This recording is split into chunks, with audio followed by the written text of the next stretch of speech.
नमस्कार बच्चों, आज मैं आपके लिए रचना के आधार पर वाक्य के भेद से संबंधित प्रश्न लेकर आई हूँ, जो आपके हिंदी टर्म 1 बोर्ड एग्जाम में आने वाले प्रश्नों से मिलते जुलते होंगे। तो आइए यहाँ पर कुछ प्रश्न देखते हैं। पहला प्रश्न है, सीमा यहाँ आई और रेखा बाहर गई। रचना के आधार पर सही वाक्य भेद है। यहाँ पर इसका उत्तर संयुक्त वाक्य होगा, जिसमें और, तथा, एवं, व संयोजक लगे होते हैं, वे संयुक्त वाक्य होते हैं। दूसरा प्रश्न है, उद्देश्य में सम्मिलित नहीं है। इसका सही उत्तर है कर्म का विस्तार। कर्म का विस्तार विधेय में होता है। कर्ता और कर्ता का विस्तार ये उद्देश्य में होते हैं। तीसरा प्रश्न है, विधेय के अंतर्गत नहीं आता। इसका सही उत्तर है जिसके बारे में कहा जाए। जिसके बारे में कहा जाए वो उद्देश्य कहलाता है, इसलिए यहाँ पर जिसके बारे में कहा जाए ये इसका तीसरे का सही उत्तर है। सरल वाक्य में नहीं होता। चौथे का सही उत्तर है एक कर्ता। सरल वाक्य में एक या एक से अधिक कर्ता होते हैं और इसमें एक मुख्य क्रिया होती है और एक विधेय होता है। पांचवा प्रश्न है, रचना की दृष्टि से वाक्य भेद है। इसका सही उत्तर है दूसरा, तीन वाक्य भेद सरल, संयुक्त और मिश्र वाक्य हैं। प्रश्न नंबर 6 देखते हैं, समानाधिकरण उपवाक्य होते हैं। इसका सही उत्तर है संयुक्त वाक्य में। संयुक्त वाक्य समानाधिकरण उपवाक्य में होता है और मिश्र वाक्य में व्यधिकरण उपवाक्य होते हैं। सातवां प्रश्न है, एक प्रधान उपवाक्य और एक या एक से अधिक आश्रित उपवाक्य होते हैं। इसका सही उत्तर है मिश्र वाक्य में। मिश्र वाक्य में एक प्रधान वाक्य होता है, उपवाक्य होता है, और उसमें एक या एक से अधिक आश्रित उपवाक्य होते हैं। स्वतंत्र रूप से प्रयुक्त होने वाला उपवाक्य होता है सरल वाक्य। सरल वाक्य को हम स्वतंत्र रूप से प्रयोग कर सकते हैं, इसका पूरा अर्थ समझ में आता है।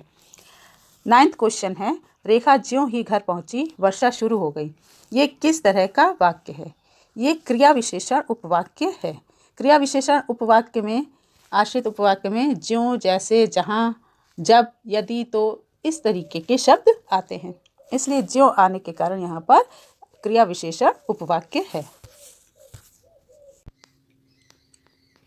मैंने वह खाना नहीं खाया जो तुम कल लाए थे। यह रचना की दृष्टि से वाक्य का प्रकार है। इसमें जो लगा होने के कारण ये मिश्र वाक्य है।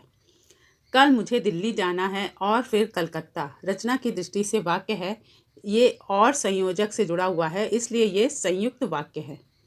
कालवाची क्रिया विशेषण उपवाक्य किस वाक्य में है? कालवाची मतलब जिस वाक्य में हमें समय के बारे में बताया जा रहा है। पहला ऑप्शन इसका सही है, जब आपका आदमी आया मैं नहा रहा था। वाक्य का सही अर्थ तभी निकलता है जब अंश एक समुचित समय सीमा में ही बोले जाएं। इस शर्त को कहते हैं सन्निधि। सन्निधि में वाक्य को विराम चिन्हों द्वारा बोला जाता है। वाक्य के प्रमुख घटक हैं दो, उद्देश्य और विधेय। वे वहां जाकर भाषण देंगे। इसका संयुक्त वाक्य होगा। संयुक्त वाक्य बनाने के लिए हम और संयोजक जोड़कर संयुक्त वाक्य बना सकते हैं। वे वहां जाएंगे और भाषण देंगे। हर्षिता बहुत विनम्र है और सर्वत्र सम्मान प्राप्त करती है। रचना के आधार पर वाक्य भेद है। इसमें और संयोजक लगा है, इस कारण यह संयुक्त वाक्य है। निम्नलिखित में मिश्र वाक्य है, जो विद्यार्थी परिश्रमी होता है वह अवश्य सफल होता है। अधिकतर जो या जो से बने शब्द जिसमें लगे होते हैं शब्द रूप, वो मिश्र वाक्य होता है, इसलिए इसका सेकंड ऑप्शन सही है। प्रयश बाजार गया, वहां से सेब लाया। इस वाक्य का संयुक्त वाक्य में रूपांतरण होगा। यहाँ पर संयुक्त वाक्य में बदलना है, इसलिए हम इसमें और जोड़कर संयुक्त वाक्य में बदल सकते हैं। इसका पहला ऑप्शन सही है, प्रयश बाजार गया और वहां से सेब लाया। जो वीर होते हैं वे रणभूमि में अपनी वीरता का प्रदर्शन करते हैं। रेखांकित उपवाक्य का भेद है। यहाँ पर जो और जो से बने शब्द रूप जैसे जिस, जिसे, जिसका, जिसमें, जिससे, जिस पर, जिसके लिए, ये सब लगा होने के कारण वो विशेषण आश्रित उपवाक्य होता है। निम्नलिखित में सरल वाक्य है। यहाँ पर सरल वाक्य में एक ही विधेय और एक ही मुख्य क्रिया होती है, इसलिए यहाँ पर ऑप्शन थर्ड सही है। प्रातः काल होते ही सूरज की किरणें चमक उठी। पत्थर की मूर्ति पर चश्मा असली था। संयुक्त वाक्य में बदलिए। इसमें ऑप्शन 1 सही है। मूर्ति पत्थर की थी लेकिन उस पर चश्मा असली था। मूर्तिकार ने सुना और जवाब दिया। इसको सरल वाक्य में बदलना है। सरल वाक्य में बदलने के लिए हमें यह ध्यान रखना पड़ेगा कि उसमें मुख्य क्रिया एक ही हो। तो इसका ऑप्शन सेकंड सही है। मूर्तिकार ने सुनकर जवाब दिया। काशी में संगीत आयोजन की एक प्राचीन एवं अद्भुत परंपरा है। मिश्र वाक्य में बदलिए। मिश्र वाक्य में बदलने के लिए हमें पहले ये देखना होता है कि उसमें जो या जो से बने रूप तो नहीं लगे हैं। तो इसमें ऑप्शन सेकंड और ऑप्शन 4 में जो लगा हुआ है, लेकिन इसमें हमें क्रिया के काल का भी ध्यान रखना है। इसलिए हमारा ऑप्शन सेकंड सही है। काशी में संगीत की जो परंपरा है वह प्राचीन एवं अद्भुत है। एक चश्मे वाला है जिसका नाम कैप्टन है। आश्रित उपवाक्य छांटकर भेद लिखिए। जब हमें आश्रित उपवाक्य छांटना होता है तो हम उस मिश्र वाक्य को सरल वाक्य में बदल लेते हैं। सरल वाक्य में बदलने पर हमें यह पता चलता है कि जिसकी क्रिया नहीं बदलती है वो मुख्य उपवाक्य होता है और बचा हुआ आश्रित उपवाक्य। तो इसको हम सरल वाक्य में बदल लेते हैं। कैप्टन नाम का एक चश्मे वाला है। एक चश्मे वाला है, इसकी क्रिया नहीं बदल रही है, तो ये मुख्य उपवाक्य हो गया। जिसका नाम कैप्टन है ये आश्रित हो गया। अब इसमें जिसका लगा हुआ है इससे हम पहचान सकते हैं जो या जो से बने रूप जिसमें लगे होते हैं वो विशेषण उपवाक्य होता है। इसलिए इसका ऑप्शन 4 सही है। जिसका नाम कैप्टन है विशेषण उपवाक्य है। सभी लोगों ने वह सुंदर दृश्य देखा। रचना के आधार पर वाक्य भेद बताइए। यहाँ पर एक ही मुख्य क्रिया है, इसलिए ये सरल वाक्य है। उसने स्टेडियम जाकर क्रिकेट मैच देखा।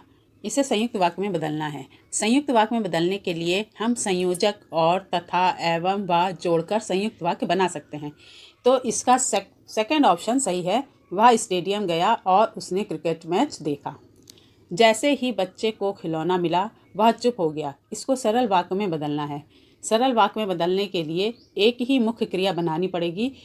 इसका थर्ड ऑप्शन सही है। खिलौना मिलते ही वह बच्चा चुप हो गया। मन्नू जी की साहित्यिक उपलब्धियों के लिए उन्हें अनेक पुरस्कार प्राप्त हो चुके हैं। इसको मिश्र वाक्य में बदलना है। मिश्र वाक्य में बदलने के लिए हम जो या जो से बने रूप लगा सकते हैं। तो इसका फर्स्ट ऑप्शन सही है। मन्नू जी की जो साहित्यिक उपलब्धियां हैं उनके लिए उन्हें अनेक पुरस्कार प्राप्त हो चुके हैं। जो शांति बरसती थी वह चेहरे पर स्थिर थी। आश्रित उपवाक्य छांटकर भेद लिखिए।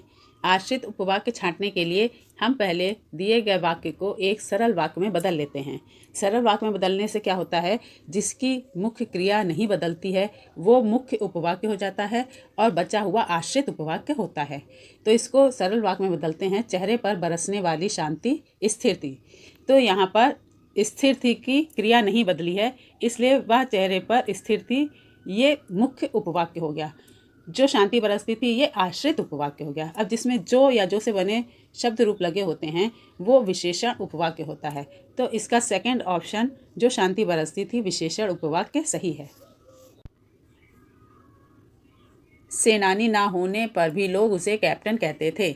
रचना के आधार पर वाक्य भेद बताइए। इसमें एक ही मुख्य क्रिया होने के कारण इसका फर्स्ट ऑप्शन सही है, सरल वाक्य।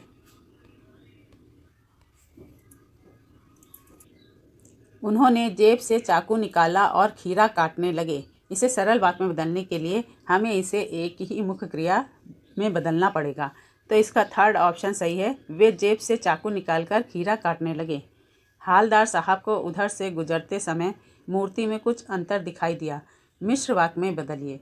मिश्र वाक्य में बदलने के लिए हमें जो या जो से बने शब्द रूप लगाने होते हैं। क्रिया विशेषण में जब, जहाँ, यदि, तो, तब, जब ये सब लगा होता है तो वहाँ पर मिश्र वाक्य होता है। तो इसमें पहला ऑप्शन सही है। जब हालदार साहब उधर से गुजर रहे थे तब उन्हें मूर्ति में कुछ अंतर दिखाई दिया। बाल गोविंद भगत जानते थे कि अब बुढ़ापा आ गया है। आश्रित उपवाक्य छांटकर उसका भेद भी लिखिए। बाल गोविंद भगत जानते थे ये मुख्य उपवाक्य हो गया। जिसमें की लगा होता है वो अधिकतर संज्ञा आश्रित उपवाक्य होता है। तो अब इसका थर्ड ऑप्शन सही है। अब बुढ़ापा आ गया है संज्ञा आश्रित उपवाक्य है। बच्चे जैसा ही करते हैं वैसा उन्हें सिखाया जाता है। रचना के आधार पर भेद बताइए। तो इसमें वैसा और जैसा लगा होने के कारण इसका सेकंड ऑप्शन सही है, ये मिश्र वाक्य है। हिंदी टर्म 1 से रिलेटेड और वीडियो देखने के लिए मेरे चैनल को सब्सक्राइब करें, लाइक करें। थैंक्स।